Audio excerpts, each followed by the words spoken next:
ഒരു സിനിമയുടെ നട്ടെല്ല് തിരക്കഥയും തലച്ചോറ് സംവിധായകന്റെ പരിചരണവും ജീവശ്വാസം അഭിനേതാക്കളുടെ പ്രകടനവുമാണെന്ന് പറയാറുണ്ട്. ദൃശ്യങ്ങളിൽ ഊന്നിയാണ് ഒരു ചലച്ചിത്രം അവതരിപ്പിക്കുന്നത്. അവിടെ കഥയ്ക്കും തിരക്കഥയ്ക്കുമൊക്കെ പ്രാധാന്യമുണ്ട്, പ്രത്യേകിച്ച് മലയാളികൾക്കിടയിൽ. എത്ര താരമൂല്യമുള്ള സിനിമയോ ആകട്ടെ, കാമ്പുള്ള കഥയില്ലെങ്കിൽ മലയാളികൾ അതിനെ കൈയൊഴിയും. എന്നാൽ താരമൂല്യമില്ലെങ്കിൽ പോലും മികച്ച കഥയുള്ള ഒരു സിനിമയാണെങ്കിൽ മലയാളി പ്രേക്ഷകർ അതിനെ ഇരുകൈകളും നീട്ടി സ്വീകരിക്കും. അതിന് നിരവധി ഉദാഹരണങ്ങൾ നമുക്ക് മുന്നിലുണ്ട്. അക്കൂട്ടത്തിലേക്കാണ് ബാലൻ എന്ന ചിദംബരം സിനിമയുടെ കടന്നുവരവ്. ചിത്രത്തിന്റെ സാധ്യതകൾ, വ്യാകരണം, ആസ്വാദന രീതി തുടങ്ങിയവ മനസ്സിലാക്കി സിനിമ നിർമ്മിക്കുന്നവരെയാണ് കലാകാരന്മാരായ സംവിധായകരെന്ന് വിളിക്കേണ്ടത്. അക്കൂട്ടത്തിൽ സിനിമയ്ക്ക് ഉതകും വിധം കഥാവതരണം മനസ്സിലാക്കി സാങ്കേതിക വശങ്ങളടക്കം മനസ്സിലാക്കി ഉപയോഗിക്കാൻ കഴിയുന്ന സംവിധായകരിൽ മുൻപന്തിയിൽ തന്നെ നിലയുറപ്പിക്കുന്നയാളാണ് ചിദംബരം. ആദ്യ ചിത്രമായ ജാനേവാനിൽ ഉപയോഗിച്ച സ്റ്റോറി ടെല്ലിംഗ് ടെക്നിക്കുകളും രണ്ടാമത്തെ ചിത്രം മഞ്ഞുമൽ ബോയ്സിലെ സാങ്കേതിക സംവിധാനങ്ങൾ ഉപയോഗിച്ചതിലെ ഔന്നത്യവും അടിവരയിട്ട് പറയേണ്ട കാര്യങ്ങളാണ്. ആദ്യ ദിവസം മുതൽ തന്നെ കാണികൾ തിയേറ്ററുകളിലേക്ക് ഇടിച്ചു കയറി വരാവുന്ന തരത്തിൽ അത്യാകർഷകമായ പോസ്റ്റർ ഡിസൈനുകളോ കിടുക്കൻ ടൈറ്റിലോ സൂപ്പർ സ്റ്റാറുകളോ ഒന്നുമില്ലാത്തതാണ് ബാലൻ എന്ന ചിത്രം. മഞ്ഞുമൽ ബോയ്സ് എന്ന ബ്ലോക്ക് ബസ്റ്റർ ചിത്രത്തിന് ശേഷം ജിത്തു മാധവന്റെ തിരക്കഥയിൽ ചിദംബരം സംവിധാനം ചെയ്ത ബാലൻ കാണികൾക്ക് ആത്മവിശ്വാസത്തോടെ തിയേറ്ററുകളിൽ പോയി കാണാവുന്ന ചിത്രമാണ്. ബാലൻ എന്ന പേര് സൂചിപ്പിക്കുന്നത് പോലെ ഒരു കുട്ടിയാണ് സിനിമയിലെ കേന്ദ്ര കഥാപാത്രമായി എത്തുന്നത്. ആ കുട്ടിക്ക് ഒരു അമ്മയുമുണ്ട്. അവർക്ക് മറ്റാരുമില്ലെന്ന് മാത്രമല്ല, അവരുടെ യഥാർത്ഥ പേരോ മേൽവിലാസമോ പോലും ചിത്രത്തിലില്ല. ഈ സൂചനകൾ ട്രെയിലർ തന്നെ നൽകുന്നുമുണ്ട്. ആ അമ്മയുടെയും മകന്റെയും ജീവിതമോ അതിജീവനമോ ഒക്കെയാണ് ആ സിനിമ അവതരിപ്പിക്കുന്നത്. സിനിമ കണ്ടിറങ്ങിയവർക്ക് ഒരുപക്ഷെ അവതരിപ്പിക്കുന്നു എന്ന വാക്ക് ദഹിക്കണമെന്നില്ല. കാരണം അത്രമേൽ മികച്ച ആസ്വാദനമാണ് ചിത്രം നൽകുന്നത്. വ്യാജ വ്യക്തിത്വം വിലാസമാക്കിയ രണ്ടുപേരാണവർ. രാക്ഷസനോ അടിമയോ ആയി സ്വന്തം മകൻ വളരാതിരിക്കാൻ നിരന്തരം പേരും ഊരും മാറി ജീവിക്കാൻ പ്രേരിപ്പിക്കുകയാണ് ആ അമ്മ. ഊരും പേരുമില്ലാത്ത ഒരു അമ്മയെയും മകനെയും ഇതുവരെ കണ്ടു പരിചയിച്ചിട്ടില്ലാത്ത രീതിയിൽ അവതരിപ്പിക്കുന്നതിൽ ചിത്രത്തിന്റെ അണിയറ പ്രവർത്തകർ വിജയിച്ചിട്ടുണ്ട്. സാധാരണ നിലയിൽ കാണാറുള്ളത് പോലെ ഒരു നീട്ടിവലിച്ചുള്ള ഭൂതകാലമൊന്നും ഈ അമ്മയും മകനും എഴുത്തുകാരനും സംവിധായകനും നൽകിയിട്ടില്ല. എന്നാൽ അവരുടെ ജീവിതം കാണുന്ന പ്രേക്ഷകന് കൃത്യമായി മനസ്സിലാവുന്നുണ്ട്. കഥയുടെ ഒഴുക്ക് ആ അടര് സ്വാഭാവികമായി നമുക്കിടയിലേക്ക് വന്നു ചേരുകയാണ്. അമ്മയുടെ കൈപിടിച്ച് അവർ പറഞ്ഞു കൊടുക്കുന്ന കഥയിലെ കഥാപാത്രമായാണ് ബാലൻ നമ്മളിലേക്ക് എത്തുന്നത്. അവിടെ നിന്ന് അവരുടെ സാഹസിക യാത്ര ആരംഭിക്കുകയാണ്. പിന്നീട് പല ദേശങ്ങളിൽ, പല കാലങ്ങളിൽ, പല സ്ഥലങ്ങളിൽ അവർ പല ആളുകളായി ജീവിക്കുന്നു. ഓരോ പുതിയ ഇടത്തെത്തുമ്പോഴും അവൻ തങ്ങളുടെ പുതിയ കഥ ഏതെന്ന് അമ്മയോട് ചോദിക്കാറുണ്ട്. ആ ചോദ്യത്തിന് സ്വകാര്യമായി തന്നെ ആ അമ്മ കഥ പറഞ്ഞു കൊടുക്കും. ആ രഹസ്യം തങ്ങൾക്കിടയിൽ നിന്ന് ആരും ചോർത്തിയെടുക്കാൻ ആ അമ്മ സമ്മതിക്കുന്നുമില്ല. അമ്മയല്ലാതെ അവർക്കിടയിലേക്ക് മറ്റൊന്നും കടന്നു വരാൻ ആ മകനും ആഗ്രഹിക്കുന്നില്ല. ഇവരുടെ ഓരോ ഇടങ്ങളിലെയും ജീവിതം ഒപ്പിയെടുത്തിരിക്കുന്ന ദൃശ്യങ്ങൾക്കും വല്ലാത്തൊരു മനോഹാരിതയുണ്ട്. കഥ മെനയുന്നതിലെ കേട്ടുറപ്പ് തന്നെയാണ് ഇതിന്റെ പ്രധാന കാരണം. സിനിമയിൽ ദൃശ്യത്തിലോ സംഭാഷണത്തിലോ ഇട്ടുപോയ ചെറുതരികൾ പോലും ബുദ്ധിപൂർവ്വം ഉപയോഗിച്ച വിശദാംശങ്ങളായിരുന്നുവെന്ന് പോകെ പോകെ കാണികൾക്ക് മനസ്സിലാകും. അതോടൊപ്പം തന്നെ അനാവശ്യ കഥാപാത്രങ്ങളെയോ സന്ദർഭങ്ങളെയോ കൊണ്ടുവന്ന് ചിത്രത്തിന് ആവശ്യമില്ലാത്ത ഏച്ചുകെട്ടലുകളൊന്നും തന്നെ നൽകിയിട്ടുമില്ല. അങ്ങനെ ഒരേ ലൂപ്പിൽ ആവർത്തിക്കുന്ന ജീവിതത്തിനിടയിലേക്ക് മകന്റെ കുഞ്ഞു കൈയിലെ അമ്മയുടെ പിടിവിട്ട് പോകുന്നിടത്ത് സിനിമ ചെന്നു നിൽക്കുമ്പോൾ പ്രേക്ഷകന്റെ ഉള്ളിലും ഒരു വിങ്ങൽ ഉണ്ടാവുന്നുണ്ട്. അങ്ങനെ അമ്മ പറഞ്ഞു കൊടുക്കാത്ത ഒരു കഥയിലേക്ക് ആ ബാലൻ കയറി ചെല്ലുമ്പോഴും കാത്തിരിക്കണം, അമ്മ വരുമെന്ന വാക്ക് ആ ബാലനിൽ അവശേഷിക്കുകയാണ്. ആ ഉറപ്പാണ് ഈ സിനിമയുടെ കാതൽ.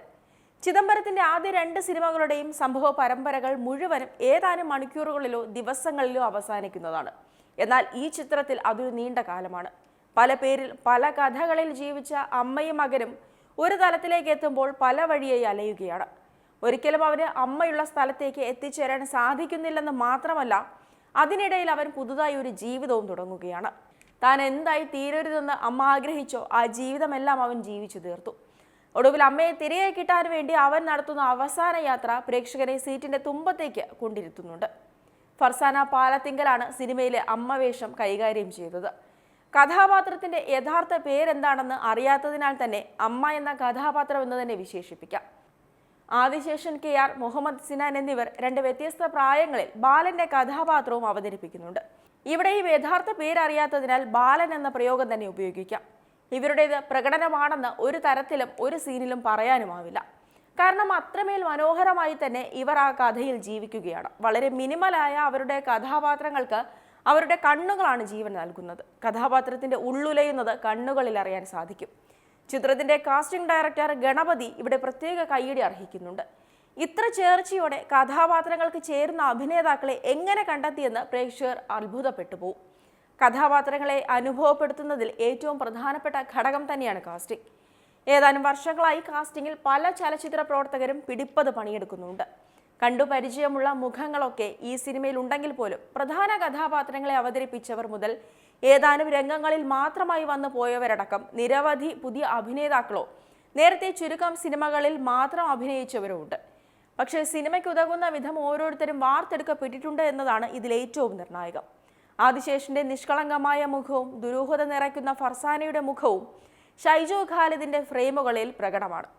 പേരില്ലാത്ത അല്ലെങ്കിൽ പല പേരുകളുള്ള ഈ കഥാപാത്രങ്ങളുടെ പ്രകടനങ്ങളെ എത്ര പ്രശംസിച്ചാലും കൂടിപ്പോവില്ല. ഇത്തരത്തിൽ വലിയ താരനിരയോ താരമൂല്യമോ ഇല്ലാതിരുന്ന ചിത്രം 3 പുതുമുഖ താരങ്ങളെ കേന്ദ്ര കഥാപാത്രങ്ങളാക്കി മുന്നോട്ട് കൊണ്ടുപോയപ്പോൾ പ്രേക്ഷകരെ തുടക്കം മുതൽ ഒടുക്കം വരെ വൈകാരികമായി ബന്ധിപ്പിക്കാനും മികച്ചൊരു അനുഭവം സമ്മാനിക്കാനും സാധിച്ചിടത്താണ് ചിത്രത്തിന്റെ വിജയം. ഇനി ജീൻ പോൾ ലാലിന്റെ പവിത്രൻ എന്ന പോലീസ് കഥാപാത്രം. ഈ കഥാപാത്രത്തിന്റെ തിരക്കഥയിലെ സ്വഭാവം തന്നെ അതിശക്തമാണ്. എന്നാൽ അതിനും ഒരു പടി മുകളിൽ നിൽക്കുന്ന പ്രകടനമാണ് ജീൻ പോൾ കാഴ്ചവെച്ചത്. അച്ഛൻ ലാലിന്റെ ചില ഭാവങ്ങൾ ജീൻ പോളിൽ മിന്നിമായുന്നതും ചില സീനുകളിൽ നമുക്ക് കാണാം. ചെറുതെങ്കിലും പ്രാധാന്യമുള്ള വേഷം ടൊവിനോ തോമസും കയ്യടക്കത്തോടെ ചെയ്തിട്ടുണ്ട്. മുത്തശ്ശിയുടെ കഥാപാത്രത്തെ അവതരിപ്പിച്ച ഡോളി ജൂഡും ശ്രദ്ധ നേടുകയാണ്. ഗിരീഷ് എഡിയുടെ പോലീസ് വേഷത്തിലെ പ്രകടനവും വേറിട്ട് നിൽക്കുന്നുണ്ട്. ഷംനാത്തിയായി ബീന ആന്റണി, ഷേർലി എന്ന കഥാപാത്രമായി അർച്ചന പത്മിനി തുടങ്ങിയവരും മികച്ച പ്രകടനം കാഴ്ചവെച്ചിട്ടുണ്ട്. ഇവരുടെയൊക്കെ സ്ക്രീൻ സമയം കുറവാണെങ്കിലും കഥാപാത്രത്തെ വളരെയധികം ആഴത്തിൽ പതിപ്പിക്കാൻ ഈ സമയം തന്നെ ധാരാളമാണ്. ജിത്തു മാധവന്റെ തിരക്കഥ തന്നെയാണ് ചിത്രത്തിന്റെ ഏറ്റവും വലിയ ശക്തി. ആഴമുള്ള കഥയിലെ സൂക്ഷ്മാംശങ്ങൾ സിനിമ അവസാനിച്ച ശേഷവും പ്രേക്ഷകനൊപ്പം ഉണ്ടാകും. ഒറ്റനോട്ടത്തിൽ നേർത്ത കഥയാണ് ചിത്രത്തിൻ്റെതെന്ന് തോന്നുമെങ്കിലും കഥ പുരോഗമിക്കുന്ന രീതിയും ഉപകഥകളും ചിത്രത്തെ മികച്ചതാക്കി മാറ്റുന്നുണ്ട്. മാത്രമല്ല, സൂക്ഷിച്ചു നോക്കിയാൽ ആഴമുള്ള നിരവധി കാര്യങ്ങൾ ചിത്രത്തിൽ നിന്ന് ഉൾക്കൊള്ളാനുമുണ്ട്. ഷൈജു ഖാലിദിന്റെ ഛായാഗ്രഹണവും ചിത്രത്തിന്റെ പ്രധാന ഘടകങ്ങളാണ്. വിശാലമായ ദൃശ്യങ്ങളിലൂടെ കഥാപാത്രങ്ങളുടെ ഒറ്റപ്പെടലും സുരക്ഷിതത്വവും ഇല്ലായ്മയും പകർത്താൻ ഛായാഗ്രഹണത്തിന് സാധിക്കുന്നു. പല തലങ്ങളിൽ സഞ്ചരിക്കുന്ന ചിത്രത്തിൽ ഷൈജുവിന്റെ റോൾ വളരെ വലുതാണ്. അതോടൊപ്പം തന്നെ ശബ്ദവും സംഗീതവും വേറിട്ട് നിൽക്കുന്നുവെന്ന് പറയാനാവില്ല. മറിച്ച് ചിത്രത്തിന്റെ അന്തരീക്ഷവും അതിലെ കഥാപാത്രങ്ങളുടെ സംഭാഷണവും പോലെ എല്ലാറ്റിനോടും പൊരുത്തപ്പെട്ട് കഥാസന്ദർഭങ്ങൾക്ക് അനുസരിച്ച് മുന്നോട്ട് പോവുകയാണ്. ചിത്രത്തിന്റെ പിരിമുറുക്കവും അയവുകളും അത്ര ആഴത്തിലാണ് സുഷിൻ ശ്യാമും സംഗീതത്തിലൂടെ പ്രതിഫലിപ്പിക്കുന്നത്. സിനിമയുടെ വൈകാരികതയെ കൂടുതൽ ആഴത്തിൽ പ്രേക്ഷകരിലേക്ക് എത്തിക്കാൻ ചിത്രത്തിലെ ഗാനങ്ങൾക്കും സാധിക്കുന്നുണ്ട്. 3 പാട്ടുകളുള്ള ചിത്രത്തിൽ അൻവർ അലിയുടെ വരികൾ കഥയെ ആറ്റിക്കുറുക്കിയതാണ്. വിവേക് ഹർഷനാണ് ചിത്രത്തിന്റെ എഡിറ്റർ. ജിത്തു മാധവന്റെ രചനയിൽ ചിദംബരം സംവിധാനം ചെയ്ത ചിത്രത്തെക്കുറിച്ച് പ്രതീക്ഷകളുമേറെയായിരുന്നു. ആ തരത്തിൽ നോക്കുമ്പോൾ സിനിമാസ്വാദകരുടെ പ്രതീക്ഷകളോട് അങ്ങേയറ്റം നീതി പുലർത്തിയ ചിത്രമായിരുന്നു ബാലൻ. സംവിധായകന്റെ മുൻ ചിത്രങ്ങളോട് യാതൊരു തരത്തിലും ചേരാത്ത സിനിമയും കൂടെയാണിത്. തുടർ വിജയങ്ങൾക്ക് ശേഷം ഒരു കുട്ടിയെ കേന്ദ്ര കഥാപാത്രമാക്കി ഒരു സിനിമ ചെയ്യാനുള്ള ചിദംബരത്തിന്റെ തീരുമാനത്തിനാണ് ആദ്യം കയ്യടി നൽകേണ്ടത്. ചിദംബരത്തിന്റെ മാസ്റ്റർ പീസാണ് ബാലൻ എന്ന് പറയാൻ സാധിക്കില്ല. കാരണം ഇനിയും അദ്ദേഹത്തിൽ നിന്ന് കാമ്പുള്ള കഥകൾ നിരവധി വരാനുണ്ട്. അതിനാൽ അദ്ദേഹത്തിന്റെ മാസ്റ്റർ പീസുകളിൽ ഒന്നാണ് ബാലൻ എന്ന് നമുക്ക് പറയാം. മാത്രമല്ല, അദ്ദേഹത്തിൽ നിന്ന് ഇതിലും മികച്ചത് പ്രതീക്ഷിക്കാനുള്ള ആത്മവിശ്വാസം കൂടെ ഈ ചിത്രം നൽകുകയാണ്. എന്തായാലും ചിദംബരത്തിന്റെ ഹാട്രിക് വിജയം തന്നെയായിരിക്കും ബാലൻ എന്ന് തെളിയിക്കുന്ന കണക്കുകളാണ് ബോക്സ് ഓഫീസിൽ നിന്നും വരുന്നത്. ആദ്യ ദിനം തന്നെ മികച്ച ബുക്കിംഗ് നേടിയ ചിത്രം ഇപ്പോഴും നിറഞ്ഞ സദസ്സിലാണ് പ്രദർശനം തുടരുന്നത്. ബാലൻ ദി ബോയ് എന്ന ചിത്രം വിജയിക്കുന്നതിന്റെ പ്രധാന കാരണം അതിലെ ശക്തമായ ഉള്ളടക്കം തന്നെയാണെന്ന് പ്രേക്ഷകർ ഒന്നടങ്കം പറയുന്നു. വലിയ താരപ്രഭയോ വാണിജ്യ ചേരുവകളോ ആശ്രയിക്കാതെ കഥയുടെയും കഥാപാത്രങ്ങളുടെയും വൈകാരിക തലങ്ങളിലേക്ക് സഞ്ചരിക്കുന്നു എന്നതാണ് ചിത്രത്തിന്റെ വിജയം. തിരക്കഥയുടെ ആഴം അതേപടി പ്രേക്ഷകന് അനുഭവിക്കാനാവും വിധം തീവ്രമായി ദൃശ്യവൽക്കരിച്ചിടത്താണ് സംവിധായകന്റെയും വിജയം. പ്രേക്ഷകരെ പിടിച്ചിരുത്താൻ പറ്റുന്ന ചിത്രം ഇപ്പോഴും ഹൗസ്ഫുള്ളായി നിറഞ്ഞോടാൻ തന്നെ കാരണം ചിത്രത്തിന്റെ കഥയും അതോടൊപ്പമുള്ള ആത്മാർത്ഥമായ അവതരണവുമാണ്.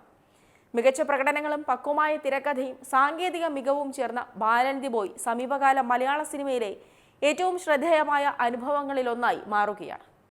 ഏറ്റവും പുതിയ വാർത്തകളും വിശേഷങ്ങളും വിരൽ തുമ്പിലറിയാൻ സീ മലയാളം ന്യൂസ് എല്ലാ ഡിജിറ്റൽ പ്ലാറ്റ്ഫോമുകളിലും ലഭ്യം.